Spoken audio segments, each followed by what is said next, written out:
Après le puissant séisme survenu vendredi en Birmanie, une grave pénurie de fournitures médicales affaiblit l'aide humanitaire, alertent les Nations Unies. Le président finlandais propose à son homologue américain de fixer une date limite pour négocier un cessez-le-feu en Ukraine. Il y a 3 ans, jour pour jour, les soldats ukrainiens libéraient la ville de Boutcha de l'occupation russe, découvrant les signes du massacre de centaines de civils. Israël intensifie son offensive à Gaza et dans le sud du Liban. Le Hamas a annoncé avoir accepté une proposition égypto-qatari visant à rétablir la trêve interrompue il y a 2 semaines. Les secours s'affairent dans les décombres, après le fort séisme survenu vendredi en Birmanie. Une course contre la montre, alors que l'espoir de retrouver des survivants s'amenuise au fil des heures. Ce dimanche, une réplique d'une magnitude 5,1 sur l'échelle de Richter a été ressentie à Mandalay, la grande ville dévastée, compliquant un peu plus le travail des secouristes.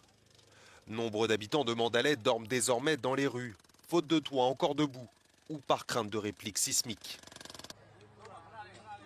Alors que de nombreux axes de communication sont endommagés, voire coupés, les Nations Unies alertent sur les graves pénuries de fournitures médicales nécessaires pour soigner les milliers de blessés. L'Organisation mondiale de la santé a dépêché en urgence près de 3 tonnes de fournitures médicales vers les hôpitaux des zones les plus touchées. Selon la junte militaire au pouvoir en Birmanie, au moins 1644 personnes ont perdu la vie dans le séisme.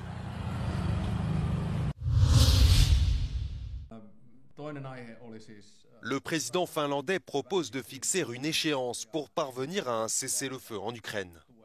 Devant la presse dimanche à Londres, Alexander Stubb évoque une date limite cruciale pour éviter que les négociations ne traînent en longueur. Il évoque la date du 20 avril pour un cessez-le-feu sans condition. Une proposition soumise en tête-à-tête à Donald Trump lors d'une visite surprise samedi en Floride. Le président américain a évoqué leur entretien, mettant l'accent sur la coopération bilatérale entre la Finlande et les États-Unis. Alors qu'en Ukraine, l'armée russe multiplie les attaques aériennes et progresse sur le front, Donald Trump a menacé la Russie de mesures de rétorsion sur son pétrole si les négociations de trêve venaient à échouer.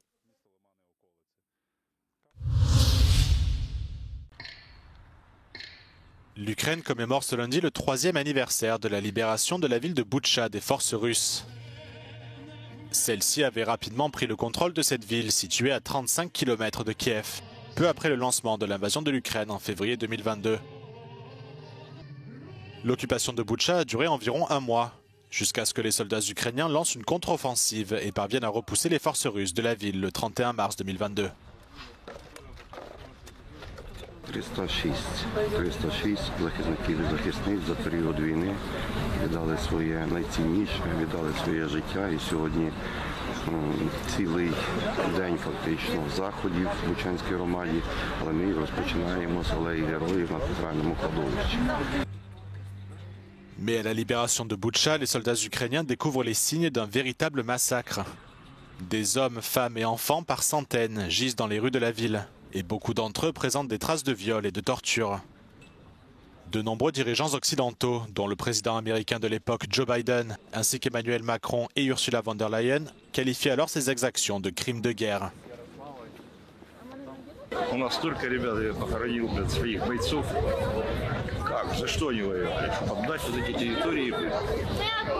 У нас в Конституции записано, что это наши территории. Это что мы должны сганьбить нашу Конституцию и это самое, и отдать вот это врагу, это все.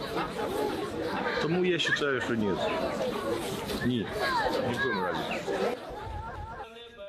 Ce week-end, le président ukrainien Volodymyr Zelensky a de nouveau accusé la Russie d'entraver les efforts de cesser le feu. Selon Kiev, Moscou se préparerait à lancer une nouvelle offensive militaire dans les semaines à venir afin de renforcer sa position de négociation.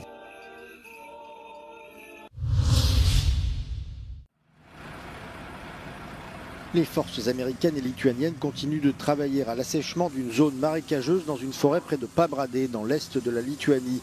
Objectif de la mission, retrouver 4 soldats de l'armée américaine portés disparus il y a 5 jours. Leur véhicule blindé, un M88 Hercule, un char de dépannage, a été découvert submergé par environ 5 mètres d'eau.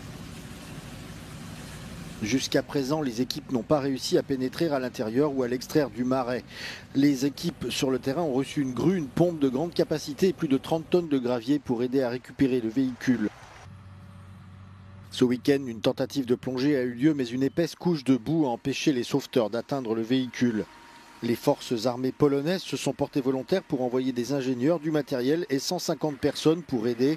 Enfin, une messe a été célébrée à la cathédrale de Vilnius en l'honneur des soldats disparus dont l'identité n'a pas été révélée.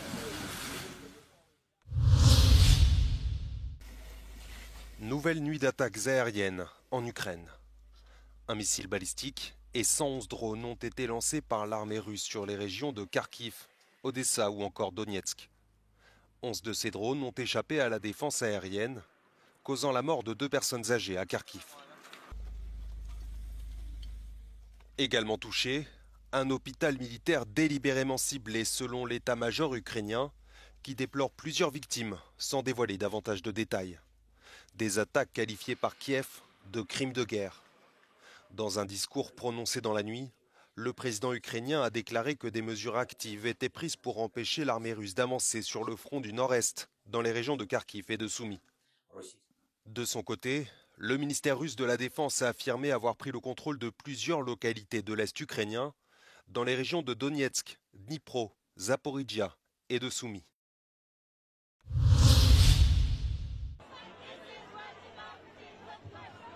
Des centaines de personnes se sont rassemblées devant plusieurs usines, bureaux et concessionnaires Tesla pour dénoncer l'influence politique d'Elon Musk, désormais conseiller clé de Donald Trump. Depuis plusieurs semaines, les actes de vandalisme et de contestation se sont multipliés contre Tesla en raison de l'implication d'Elon Musk au sein du gouvernement américain, notamment avec DOGE, le nouveau département de l'efficacité gouvernementale. Celui-ci cherche à réduire ce qu'il appelle les dépenses gouvernementales inutiles de 2 milliards de dollars, ce qui représente environ 30% des dépenses totales du gouvernement fédéral, en supprimant des postes de fonctionnaires, des programmes d'aide ou des financements publics. Ces actes controversés et la contestation contre Elon Musk ont eu des conséquences sur les ventes de Tesla. Ces derniers jours, le cours de l'entreprise cotée à New York a dégringolé de plus de 8% et les ventes de véhicules Tesla en Europe ont baissé de moitié. Les manifestants affirment qu'ils continueront à s'attaquer aux finances de l'homme le plus riche du monde tant qu'il ne mettra pas fin à sa collaboration avec le gouvernement Trump.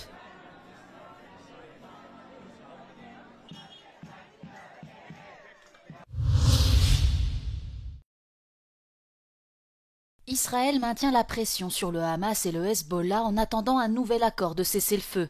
L'armée israélienne a annoncé samedi soir étendre son offensive terrestre dans le sud de la bande de Gaza pour étendre la zone de sécurité le long de sa frontière. Cette nouvelle série de frappes survient alors que les efforts de médiation se poursuivent pour renouveler le cessez-le-feu interrompu par Israël il y a 2 semaines.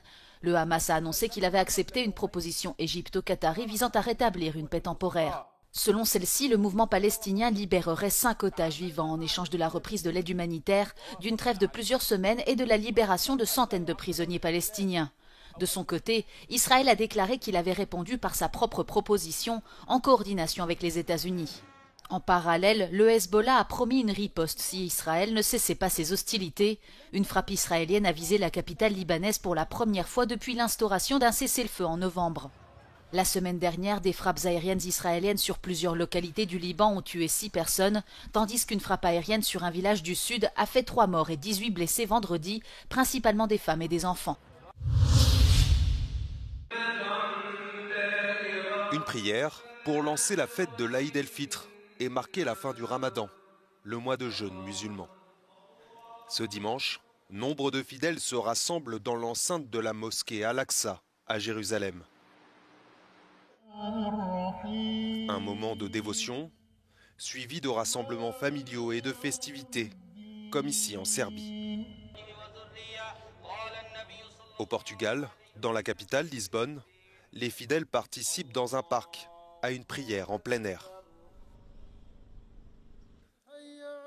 Dans la ville sainte de la Mecque, Plusieurs millions de pèlerins se rassemblent pour prier, notamment dans la grande mosquée et autour de la Kaaba. À Gaza, les célébrations sont marquées par la peine et le deuil, avec la reprise de la guerre et des frappes aériennes menées par les forces israéliennes.